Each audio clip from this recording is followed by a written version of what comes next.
स्वादिष्ट भोजन आखिर किसको पसंद नहीं होता, चाहे वे मीठा हो या नमकीन। लेकिन जो भोजन हम खा रहे हैं, क्या वह वाकई ही स्वास्थ्यवर्धक है या नहीं, इसका निर्धारण कैसे किया जाए। बहुत से लोग अनेक प्रकार के भोजन खाते हैं और समझते हैं कि इनसे उनका स्वास्थ्य ठीक रहेगा, लेकिन ऐसा नहीं है दोस्तों।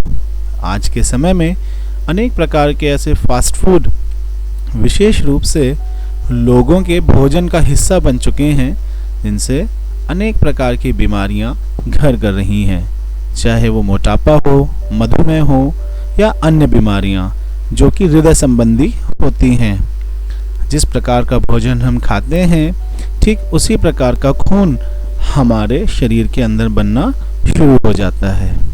यदि खून अच्छा होता है तो अवश्य शरीर के द्वारा उसको संरक्षित कर लिया जाता है। यदि वह अच्छा नहीं होता तो अनेक प्रकार की कमजोरियां हमारे खून में उत्पन्न होना आरंभ हो जाती हैं, जैसे कमजोर नाखून, मुंह का फटना, अधिक गुस्सा आना और अन्य।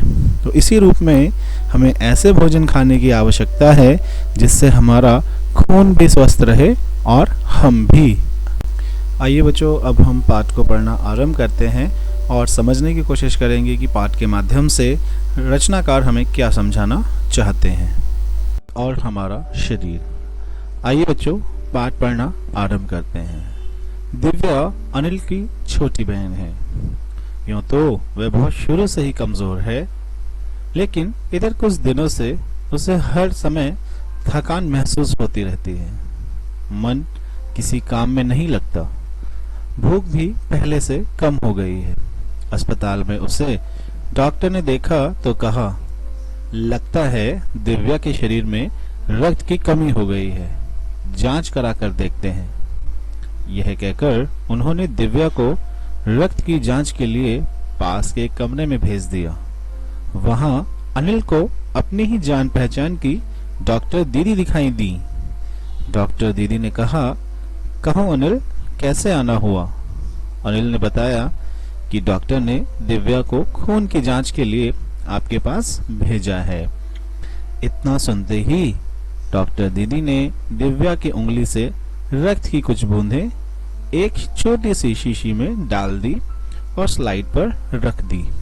यहाँ पर रक्त का अर्थ होता है खून और स्लाइड हम कहते हैं कांच का छोटा सा टुकड़ा, जिसके ऊपर खून की बूंदें रखकर उसे सूक्ष्मदर्शी में क्या किया जाता है, उनकी जांच की जाती है। फिर अनिल से बोली, अनिल तुम कल अस्पताल से रिपोर्ट ले जाना। अगले दिन अस्पताल पहुंचकर अनिल ने डॉक्टर दीदी के कमरे में दरवाजे पर दस्तक दी। दस्तक देने का क्या अर्थ होता है? दस्तक देना मतलब किसी को आहट अपनी महसूस करा देना। भीतर से आवाज आई, आ जाओ। अनिल ने कमरे में प्रवेश किया तो पाया डॉक्टर दीदी सूक्ष्मदर्शी द्वारा एक स्लाइड की जांच कर रही थी। दीदी के इशारे से वह पास रखी एक कुर्सी पर बैठ गया। बच्चों, आप यह शब्द जरूर देखें जो कि है कुर्सी। कुर्सी में अब पूर्ण रूप से पूरा प्रयोग किया जाने लगा है। पहले हम इसको आधा के रूप में प्रयोग करते थे, लेकिन अब यह शब्द भी पूर्ण रूप से सही है। स्लाइड की जांच पूरी होने पर डॉक्टर दीदी ने साबुन से हाथ धोए और तौलिए से पोंछती हुई बोली, अनिल, दिव्या को एनीमिया है। एनीमिया एक ऐसी बीमारी है बच्चों जो खून की कमी से हो जाती है। चिंता की बात नहीं, कुछ दिन दवा लेगी तो ठीक हो जाएगी।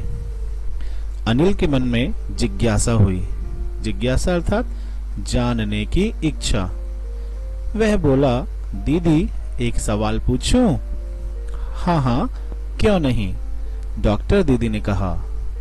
एनीमिया से आपका क्या मतलब है दीदी? उसने पूछा। यह जानने के लिए तुम्हें रक्त के बारे में जानना होगा, डॉक्टर दीदी ने कहा। फिर बोली, अनिल, देखने में रक्त लाल द्रव के समान दिखता है। द्रव अर्थात द्रव हम कहते हैं पानी को, जल को, किंतु इसे सूक्ष्मदर्शी द्वारा देखें तो यह भानुमति के पिटारे से कम नहीं। भानुमति का पिटारा हम कह सकते हैं ऐसा पिटारा जिसमें बहुत सी वस्तुएं हमें साफ तौर पर दिखाई देती हैं।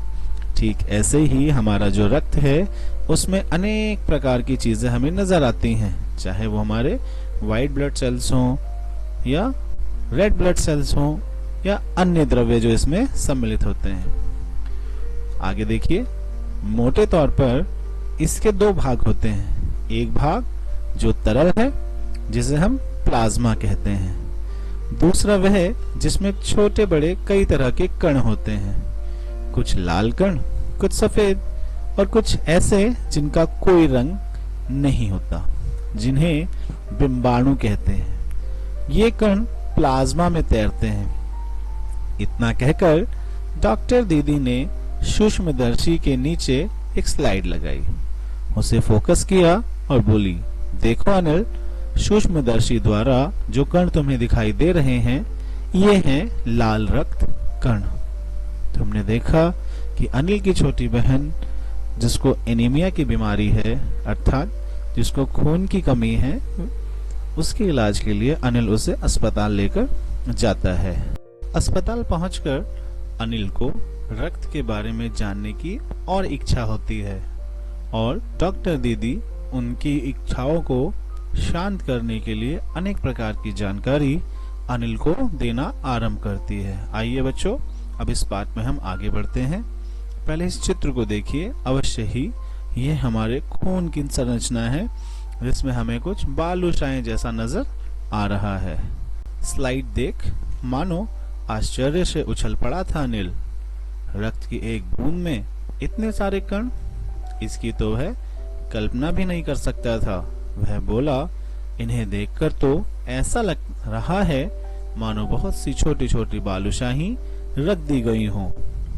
हाँ, दीदी बोली, लाल कण बनावट में बालूशाही की तरह ही होते हैं, गोल और दोनों तरफ अवतल, यानी बीच में दबे हुए, और रक्त की एक बूंद में इनकी संख्या लाखों में होती है। यदि हम 1 मिलीमीटर रक्त लें तो उसमें हमें 40 से 55 लाख कण मिलेंगे। बच्चों, आप इसको अवश्य अंडरलाइन करें। रक्त में 1 मिलीमीटर रक्त में हमें 40 से 55 लाख कण मिल जाते हैं। इनके कारण ही हमें रक्त लाल नजर आता है। ये कण शरीर के लिए दिन रात काम करते हैं। सांस लेने पर साफ हवा से जो ऑक्सीजन तुम प्राप्त करते हो उसे शरीर के हर हिस्से में पहुंचाने का काम इन कणों का ही है। इनका जीवन काल लगभग 4 महीने होता है। 4 महीने के होते होते ये नष्ट हो जाते हैं, लेकिन एक साथ नहीं, धीरे धीरे, कुछ आज, कुछ कल और कुछ उससे अगले दिन।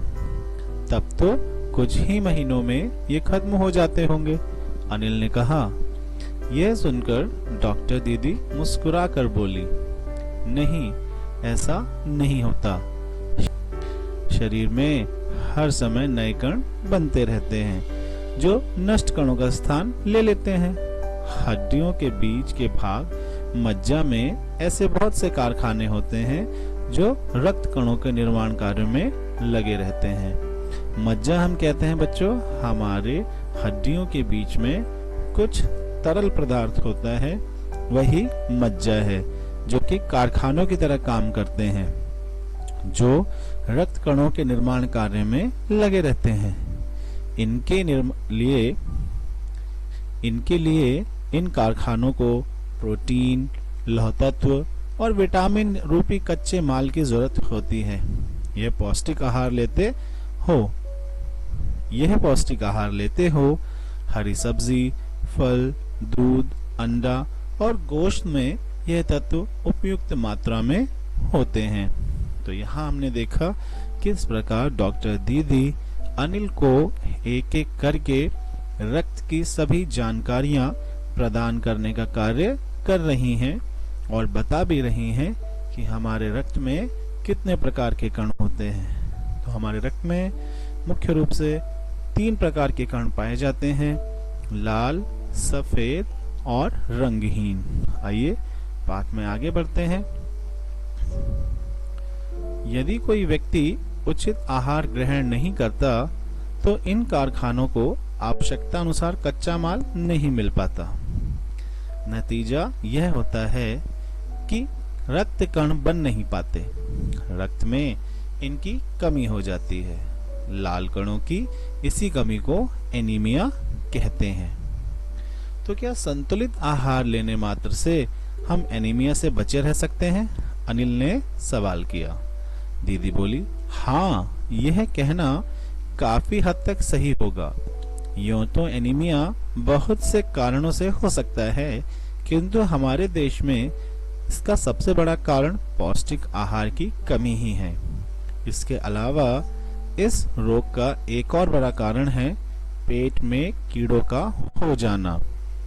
ये कीड़े प्रायः दूषित जल और खाद्य पदार्थों द्वारा हमारे शरीर में प्रवेश करते हैं। अतः इनसे बचने के लिए यह आवश्यक है कि हम पूरी सफाई से बनाए गए खाद्य पदार्थ ही ग्रहण करें। पदार्थ का अर्थ होता है खाने की वस्तुएं। भोजन करने से पूर्व अच्छी तरह से हाथ धो लें और साफ पानी ही पिएं। पूर्व मतलब पहले। और हाँ, अनिल, एक किस्म के कीड़े भी हैं जिनके अंडे जमीन की ऊपरी सतह में पाए जाते हैं। इन अंडों से उत्पन्न हुए लार्वे त्वचा के रास्ते शरीर में प्रवेश कर आंतों में अपना घर बना लेते हैं। आंतों हम कहते हैं, इंटेस्टाइन आप लोगों ने सुना होगा, उसको हम अपनी आंत कहते हैं। तो हम अगर नंगे पैर भी घूमें तो अवश्य ही यह कीड़े हमारी आंखों में बिना नजर आए हमारी त्वचा के माध्यम से हमारे पेट में प्रवेश कर जाते हैं। इनसे बचने का सहज उपाय है कि शौच के लिए हम शौचालय का ही प्रयोग करें और इधर उधर नंगे पैर ना घूमें। दीदी, यह तो बहुत ही महत्वपूर्ण बात बताई आपने, अनिल बोला। मैं पल भर सोच में डूबा रहा, फिर बोला, आपने बताया था कि रक्त में सफेद कण और बिंबाणु भी होते हैं। शरीर में इनका क्या काम होता है? दीदी बोली, सफेद कण वास्तव में हमारे शरीर के वीर सिपाही हैं। जब रोगाणु अर्थात बीमारियां शरीर पर धावा बोलने की कोशिश करती हैं तो सफेद कण उनसे डटकर मुकाबला करते हैं। मुकाबला करना मतलब सुरक्षा करना। और जहां तक संभव हो पाता है रोगाणुओं को भीतर घर नहीं करने देते। बस संक्षेप में यूं मान लो कि वे बहुत से रोगों से हमारी रक्षा करते हैं। और बिंबाणुओं का काम है चोट लगने पर रक्त जमाव क्रिया में मदद करना।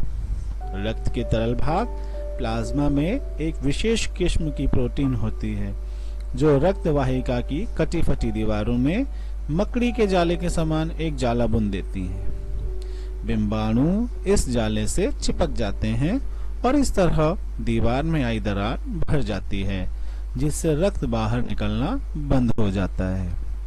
बच्चों, कई बार आपको भी चोट लगी होगी या खरोच आ गई होगी और ऐसा होने पर अनायास हमारी त्वचा से खून निकलने लगता है।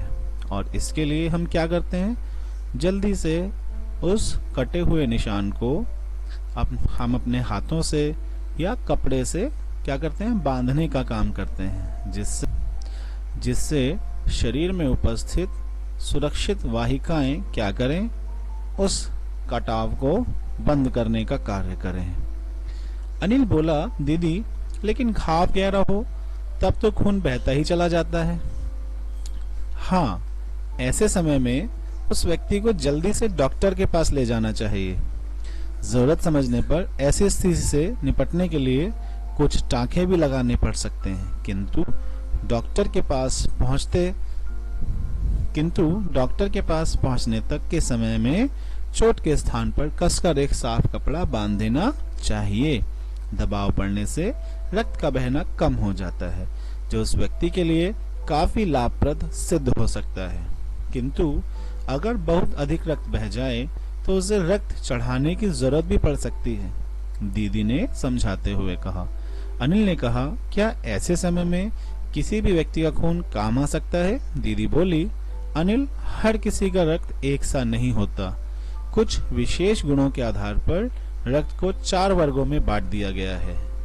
जरूरतमंद व्यक्ति के रक्त समूह की जांच करने के बाद उसे उसी रक्त समूह का रक्त चढ़ाया जाता है। लेकिन जरूरत के समय यदि उस रक्त समूह का कोई व्यक्ति मिले ही नहीं, तब? अनिल ने पूछा। ऐसी आपात स्थिति के लिए ही ब्लड बैंक बनाए गए हैं। प्रायः हर बड़े अस्पताल में इस तरह के बैंक होते हैं, जहां सभी प्रकार के रक्त समूहों का रक्त तैयार रखा जाता है। किंतु इन ब्लड बैंकों में रक्त का भंडार सुरक्षित रहे, इसके लिए यह आवश्यक है कि हम समय समय पर रक्तदान करते रहें। दीदी ने कहा, क्या मैं भी रक्तदान कर सकता हूँ? अनिल ने पूछा। नहीं, अभी तुम छोटे हो। 18 वर्ष से अधिक उम्र के स्वस्थ व्यक्ति ही रक्तदान कर सकते हैं। समय में उनसे लगभग 300 मिलीलीटर रक्त ही लिया जाता है। प्रायः ये समझा जाता है कि रक्तदान करने से कमजोरी हो जाएगी, किंतु यह विचार बिल्कुल निराधार है, अर्थात जिसका कोई आधार ना हो। हमारा शरीर इतना रक्त तो कुछ ही दिनों में बना लेता है। वैसे भी शरीर में लगभग 5 लीटर खून होता है। इसमें से यदि कुछ रक्त किसी जरूरतमंद व्यक्ति के लिए जीवन दान बन जाए तो इससे बड़ी बात क्या होगी? दीदी ने समझाते हुए बोला।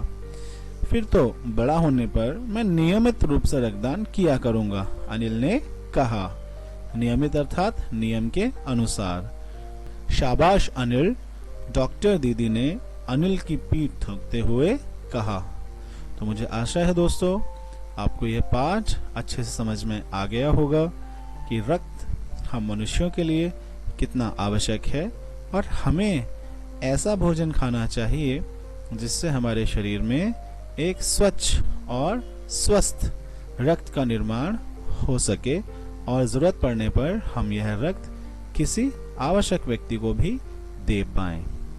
चलिए बच्चों, अब आप लोगों से फिर जल्दी ही मुलाकात होगी।